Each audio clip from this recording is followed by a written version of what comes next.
Good morning. My name is Henry Hutcheson, and I want to thank you for this opportunity to submit a short little video clip on the dynamics of family business.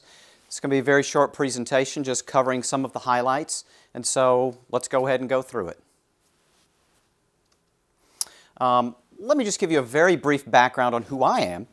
I have a background in psychology, business, and I've actually worked at my own family's business. I have an MBA from Columbia Business School. I have a certification in family business advising. I am a business correspondent for a number of newspapers and periodicals. I've given numerous presentations around the country. But most importantly, the purpose of Family Business USA is to get the family and the business to a better place. So all of this comes together to hopefully help the family do that. And I did want to take one moment and help you understand how I'm unique from other folks that might be in this field. I come from my own family's business. I've seen the good, the bad, and the ugly. That's my grandfather up there on the left, Olin Mills. He founded Olin Mills Portrait Studios back in the Depression. These are my uncles down here, and that's me over on the right. I grew up working in my family's business. And so I believe that with that experience, when I work with, write to, and present to family businesses, I've been in their shoes, and so I think I can relate to them a little bit better. All right, so now let me take you through what I call family business scope.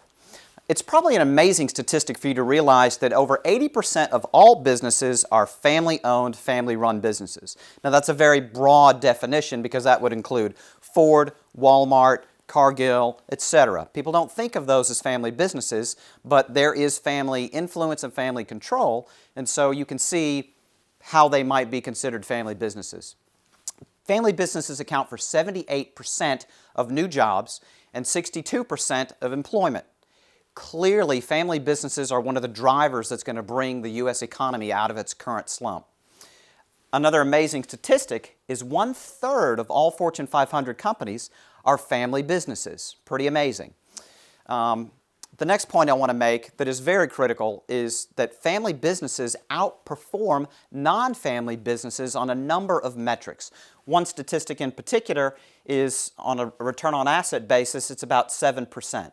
Now there's a myriad of reasons why, and I'm not going to go into them here, but this last point is very critical. Family businesses hold themselves to a higher ethical standard. It's my name that's up there on the door, so it's not just the name of Olin Mills, for example, that's the name of my grandfather. So family businesses take great pride in running their businesses. So now let me share some facts with you. And this is a very scary statistic. Only 33% will pass from one generation to the next of a family business. And that's regardless of its generation 1 to 2, 2 to 3, 3 to 4, etc. There are different reasons, but it's generally around only 1/3 making, which means 2/3 are not making it. So connecting my previous slide, there's a lot of family businesses out there, but not many of them make it from one generation to the next, so they need some help. Next statistic is only 45% of CEOs that plan to retire in 5 years have even thought about succession. 31% have no estate or transfer plans. 85% have identified a family member as the successor, which can be dangerous because just because somebody's your child or your daughter or your cousin or your nephew doesn't mean that they're necessarily qualified to run the family business. Sometimes you need to look outside and find good qualified help, and the next generation can work there, but maybe you have leadership from experienced outside leadership, which is what we did at Olin Mills. 25% have women CEOs as compared to 3% of the Fortune 500, which is an amazing statistic. 60% of CEOs literally plan to die in office. I would contend that there's a much better plan that could be put in place than saying, okay, I'm just going to die in office and that's my plan. And finally, 86% believe their businesses will remain family-owned. Now, if you've been paying attention, you'll see that if 86% believe their family business will remain family-owned, but only 33% are going to make it, there's obviously a disconnect. There's a lot of family businesses out there that don't realize how difficult it can be. So now let me point out something very important. There's a concept called family systems theory, and extrapolating that to businesses, you have family business systems theory. And the point is this: you have the family, you have the business, and you have the ownership. And they can be three different groups of people, But from a founder's perspective, right there in the center of the Venn diagram, you would have mom and dad who are part of the family running the business, and they also are owning it. And you have family members and other business members and other owners, perhaps. But it's this outer line I want to point out. This is a system. Any change to any part of this Venn diagram can impact another part of the system. And that's important to understand when you're dealing with a family business. Okay, now let me point out some of the key issues that family businesses encounter. These are some statistics that are out there to correlate to these different issues. There's financial issues, there are health issues, there are relationship and conflict issues, 39%, aging issues, addictions, alter ego, and mood and mental and mood disorder. Interestingly, many of the issues that are encountered in a family business are around addictions and mental and mood disorder. Not all of them, but it's a surprising statistic that 47% of family businesses can suffer this issue. Okay, now let me take you through. This slide normally would take a half a day or a day to go through.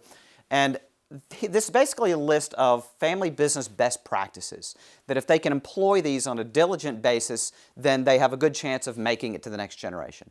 I'm only going to point out one here for the sake of this presentation, and that's the dedication to improving communication. Communication is one of the fundamental bedrock best practices that any family business can have. And let me give you a small little example. You want to roll to the next slide? Thank you. So this is a cute little picture diagram up here. And when I'm giving a presentation, I have a couple of these. I ask people to tell me what they see. I'll pick somebody out of the audience, say, what is it that you see here? And everybody will raise their hands and say, you know, I see somebody's face that is looking down and they don't look very happy. And then I'll ask the group, does everybody see that? And only half of the people will see that. And I'll ask the other half, what do you see? Well, I see the word liar written in cursive from the upper left to the lower right. Now, everybody's kind of astonished that they didn't see it originally, and it's a fun little thing to do, but here's the point. Everybody's in the room, everybody's looking at the exact same thing, but they're seeing it completely different. I'm not seeing what you're seeing, and you're not seeing what I'm seeing. So the recognition that something can be the exact same thing that we're talking about, but we're viewing it from different viewpoints, illustrates the idea that these are one of the reasons why conflict exists, is because there's not good enough communication. So let me move on. Go ahead and click through that.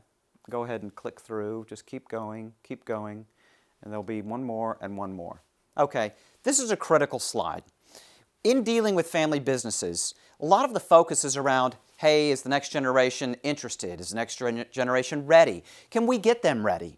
How do we deal with that? By the way, how do we improve the communication with the current generation and the next generation? So on and so forth. And oh, by the way, you're managing the business while you're doing all of this, estate planning, so on and so forth. But one of the main issues is, how is the current owner going to get out of the business? What's that style going to be?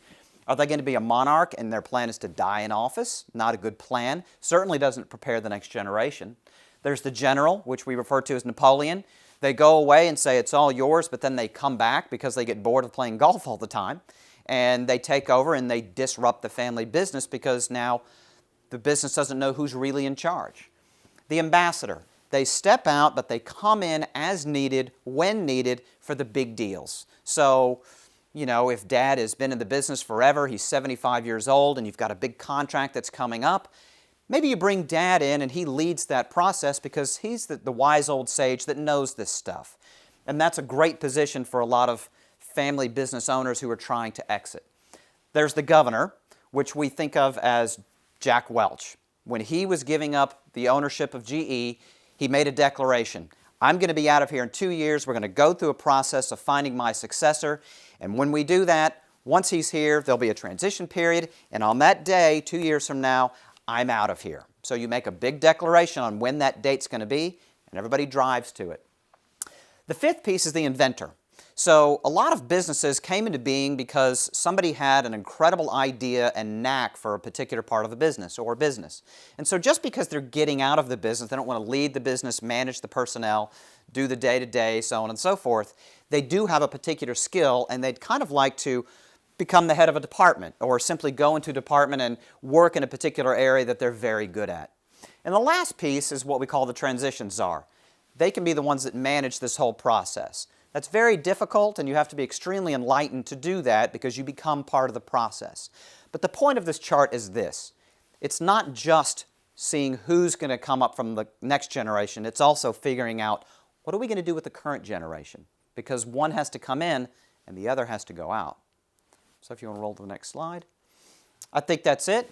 I want to thank you for your time. Hopefully this has given you a little feel for my presentation style, some of the content, and I look forward to speaking to you soon. Thanks so much.